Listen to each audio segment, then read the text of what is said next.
Bienvenue à tous sur le Wrestling News, l'émission qui balance en une journée l'actualité de catch de toutes les fédérations partout dans le monde. Et au programme de cette émission, eh bien, vous aurez un résumé de la Lucha Underground et on terminera avec Cody Rhodes.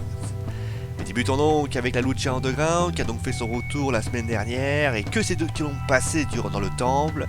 Et bien après avoir vu Corte Castro aplatir la tête de Joey Ryan contre le mur, le Dr Wagner a battu Mascarita Seclada avec un Wagner Drivers.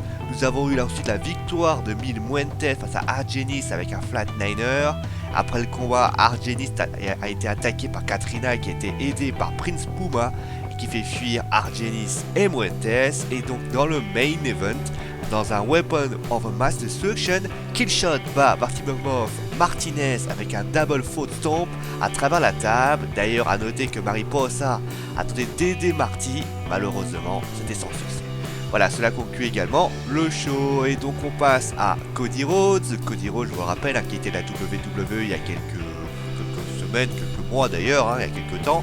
Et nous avons appris d'ailleurs qu'il serait donc maintenant à la TNA. Mais à la TNA avec un contrat assez unique.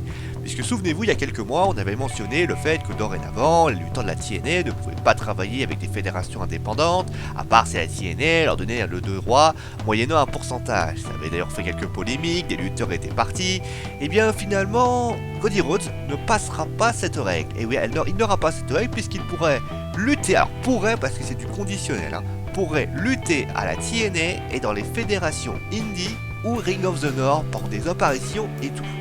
Toutefois, à la TNA ou la ROH, il ne pourra pas utiliser son nom de Cody Rhodes car il est placé WWE. En fait, c'est un droit WWE, voilà, c'est un copyright. Et devra donc en trouver un autre, sauf s'il est pourparlers pour l'acquisition des droits fonctionne bien. Pour les plans, Cody devrait débuter une rivalité avec Mike Bennett et avec Maria Kanellis. D'ailleurs, Brandi Rhodes, que vous connaissez sous le nom de Head & Style, est prévu dans cette rivalité. Maintenant, aucune idée de son arrivée, mais on sait qu'une chose, c'est qu'il est annoncé pour la Final Show de la Ring of the North. Il aura un match à la New Japan Pro Wrestling et il s'est déjà produit à la Pro Wrestling Guerrilla. En tout cas, Cody a bien fait oublier son passage à la WWE et il a même pour ambition de devenir un acteur studio dans les futurs. Et vous savez quoi? On lui souhaite tout simplement tout le bonheur du monde. Bon, voilà, je chante très mal et c'est pas The Voice. Bon, allez, en tout cas, c'est la fin du Wrestling News. Eh oui, je fais le Wrestling News à 7h du matin, moi, c'est pour ça que je suis un peu fatigué. Donc, allez, c'est la fin du Wrestling News. J'espère que l'émission vous a plu. Demain au programme, vous aurez bien.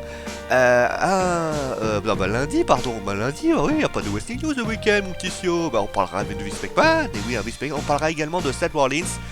C'est des choses dans son école et on en parlera également, bien évidemment. Voilà, vous savez tout, passez donc une bonne journée. Donc il n'y a pas d'émission demain. Voilà, il n'y en a pas. Donc passez une bonne